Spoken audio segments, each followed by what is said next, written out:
In an interview done by CNA Insider, a Singaporean woman named Hani was matched with a man on a dating site. After a few weeks of chatting, the man started suspiciously asking Hani to play an investment game. Hani first rejected, but the man was persistent, and after a few messages, Hani finally fell for it.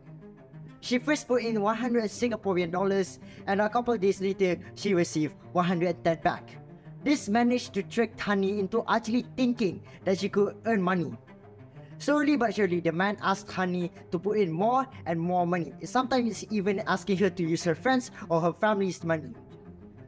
But then suddenly, the man said that their account was bad, that she needed to pay 35,000 Singaporean dollars.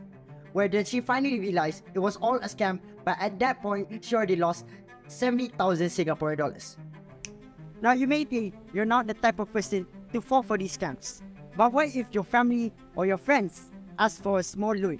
Of course you will give it to them because they're your close relative. Now this is what we call proxy scams.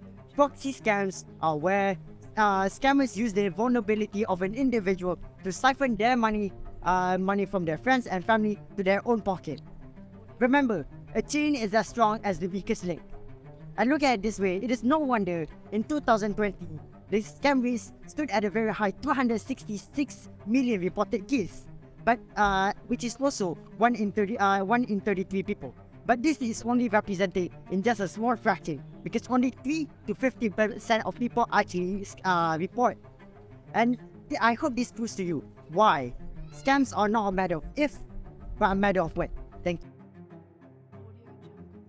Why are people so susceptible to scams? To understand why, we must first understand the fundamental human needs. So let's take a look at a concept known as Maslow's hierarchy of needs. The very base of your needs are physiological, the need for food and shelter. The second layer is safety, the need for security, and the third layer being love, the need for relationships and belongings. The fourth and fifth layer is comprised of the need of esteem and self-actualization, or the need to be better.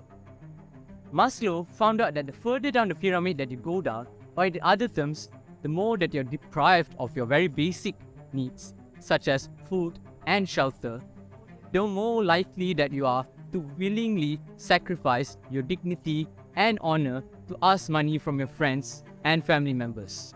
Prevention is better than cure. This is why we at SMK Alor propose the SMK hierarchy of scams, better analyzing where scams are. We also propose the Akar framework, awareness, restriction, censorship, and authentication in countering each layer of the hierarchy of scams.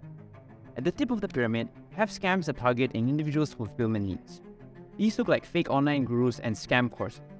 Sadly, these scams aren't very well known yet, so we would use awareness to mobilize the public and the media in ousting these scammers. At the second layer of the pyramid, we have scams that target an individual's esteem, charity scams. These scams look like the 2008 example where Acorn founders were ousted for embezzling 4.4 million ringgit from charities that were supposed to help children with fatally ill conditions. We can prevent such corrupt acts from happening again by employing a subdivision of our very own Cybersecurity Malaysia to authenticate trusted charity. At the third layer, we have love scam.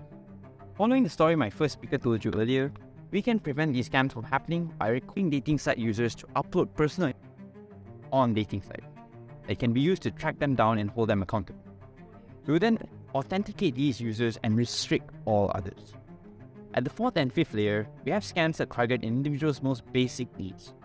Therefore, drastic measures need to be taken to prevent these scams from becoming even worse and costing more money via proxy scams. We would employ the entirety of the Akar framework to first, raise awareness on scam links and sketchy sites amongst the public. Second, restrict phones from being able to download any app that isn't on the App Store or Play Store.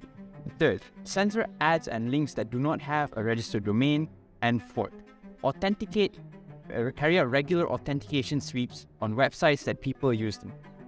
Remember, the chain is only as strong as its weakest link. We at SMK Alor support all for cybersecurity and cybersecurity for all.